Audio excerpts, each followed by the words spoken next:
Samhain Extreme Metal Festival is the best metal festival in Europe that you've never heard of. It sounds like a pretty bold statement, one that's pretty difficult to quantify, but it's one that I will stand by and will defend. It's pretty special to me because in October 2024, I went to the Maastricht version in the south of the Netherlands, and it was my first festival outside the UK, my first one abroad. I was nervous, but had such a brilliant time. I just knew I had to be back in this beautiful city and to experience this wonderful festival once again.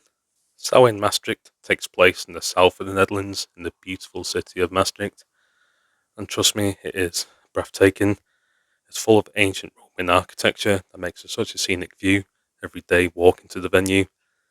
Now, this isn't a travel documentary, trust me, we will get into the metal very soon.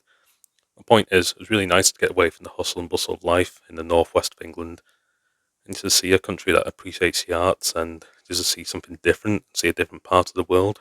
For me personally, I've been desperate to see Thra and Schammasch for a very long time, and I would finally get my chance at Maastricht 2025. So, without further ado, here are my highlights of the festival, the bands that really stood out to me, and just talking about my experience of the festival overall. The festival opened its doors at 12 o'clock, and shortly after, it was USA extreme metal band Thra, and they really surprised me. I mean, the production was fantastic, and that little second stage was absolutely packed out.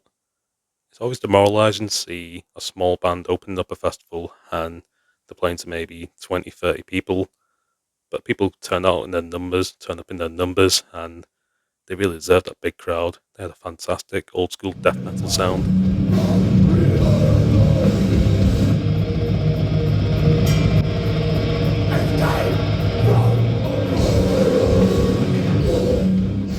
I had heard quite good things about Lowen, the doom metal band from London, UK, but listening to them on record, I never really fully understood them. But when I saw them on that Saturday on the main stage, it made sense. They're not like any other doom metal band. They've got this wonderful Middle Eastern twist. It's led really by the vocalist Nina and her absolutely powerful vocals, but also by the guitar riffs.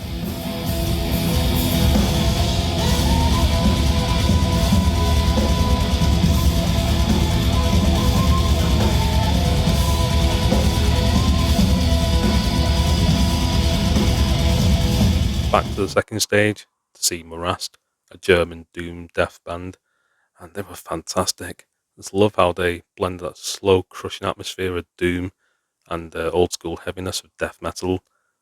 I'm not sure if they come to the UK often, but I really think they need to get the passport sorted and make the way to the UK.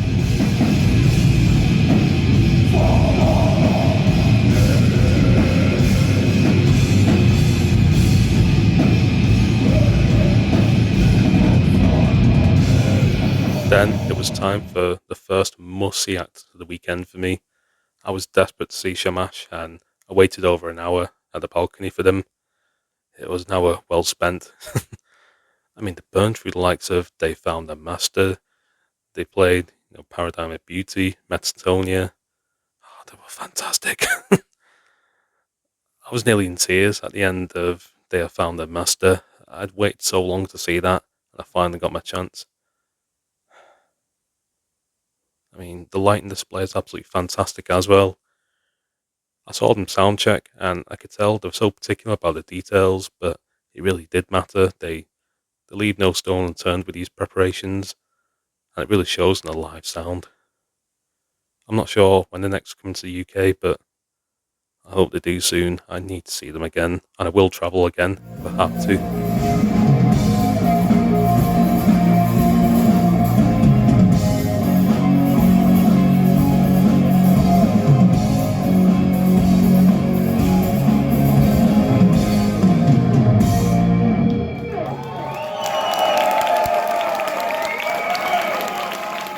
I was really keen to check out Waldgefluster, again, the German black metal band, and I hope I'm pronouncing that name right. I got a chance to see them at Fortress Festival 2024, so this would be the second time. I forgot this how intense the performance is. They pride themselves on giving so much emotion to every performance and every recording, and it really showed. I think they were one of the bands of the weekend for many people, It's easy to see why.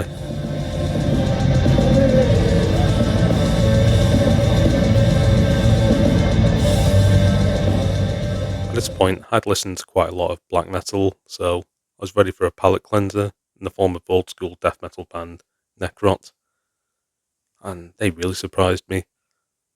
I mean, they're only a 3-piece, so it's easy to get if mistakes happen, they will get shown up. There's no margin for error there, but they sounded so tight, so precise, and still mercilessly heavy.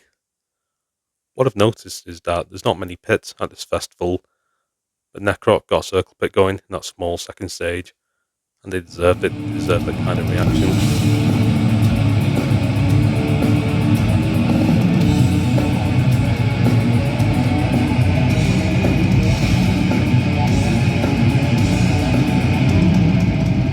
Now, it was time for Author and Punisher as they headlined the Saturday night in the second stage. I did catch a small bit of their set at the Art Tangent 2024, but I was quite keen to see the whole thing this time round. And they are loud, very loud. You do need good hearing protection to see them live, but it is such an experience.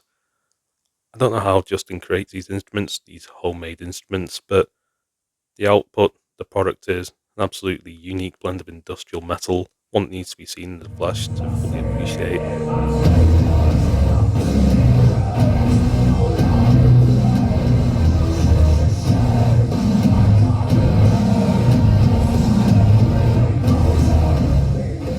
High on Fire closed the Saturday night on the main stage, but at this point it was time for bed for me and time to rest up for the next day. So the Sunday started off in, I want to say controversial fashion, but I'm not sure if that's the right word really.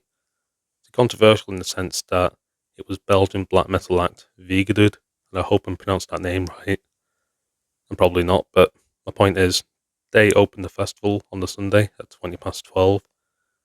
Throughout 2025, they had played quite a few album playthroughs, well, 3 album playthroughs at the Toad and Heaven Head Goat, and I think a lot of people saw that as headline material, but because it's a 2-hour set, they needed to open up the main stage on the Sunday, and I think that upset a few people, some people who can't get out of bed early, but I guess that's their problem really. For me personally, I was really glad to see them at first thing on the Sunday.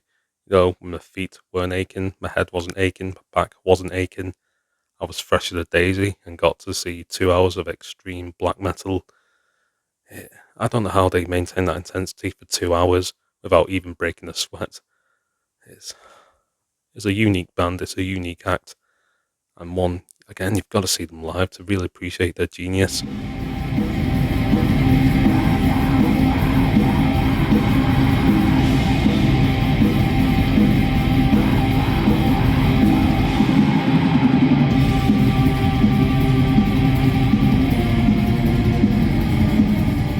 Sylvainne were one of the main bands for me this weekend, and I didn't really get that many videos, but I was really glad to finally get a chance to see them. It's led by vocalist Catherine, and she's an absolute force behind the mic. You know, she can howl like a banshee, and she has this demonic shriek at times. But she also has this very soothing, calming timbre to her voice when she wants to get into that mode. And I love that dichotomy and how she can switch it up effortlessly. They're one of my favourite bands of the weekend.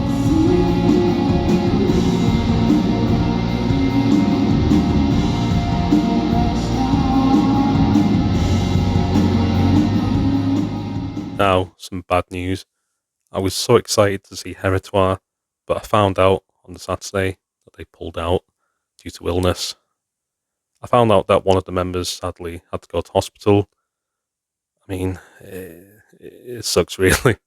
I mean, hopefully that person was okay, but at the same time, I'd come from another country to see them. But it's one of those situations that nothing can really be done about it.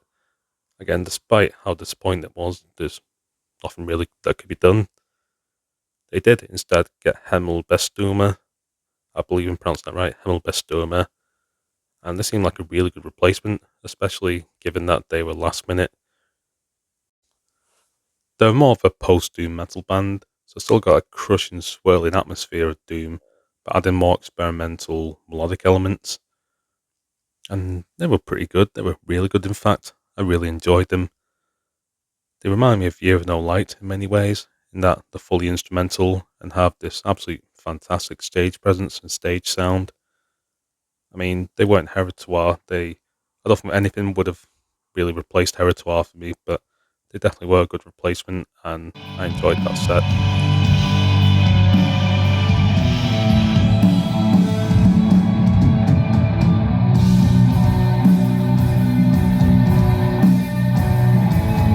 Now, Dodheimsgard played on the main stage on the Sunday night, and I was actually going to skip them, but in retrospect, that would have been a huge mistake.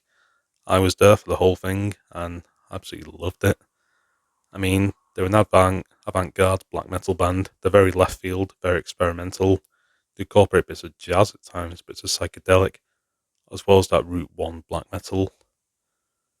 And yeah, I listened to Black Medium Current a few times on the way to the festival, and listened to it a few times on the way home. I just loved it. They played a few songs like Et Smelter that night.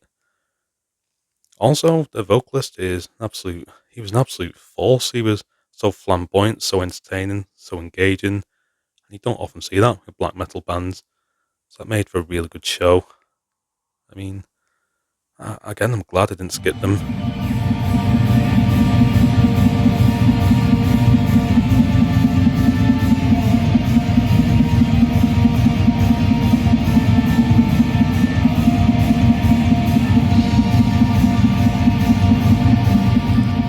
Now, Moonspell headlined the festival and closed out the Sunday night.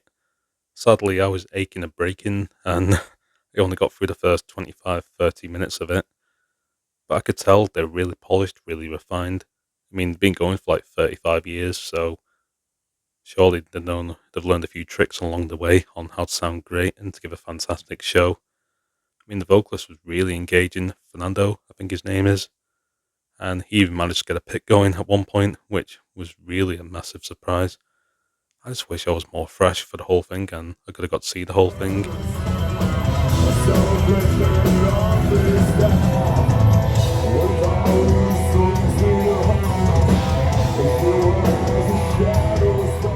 there we go.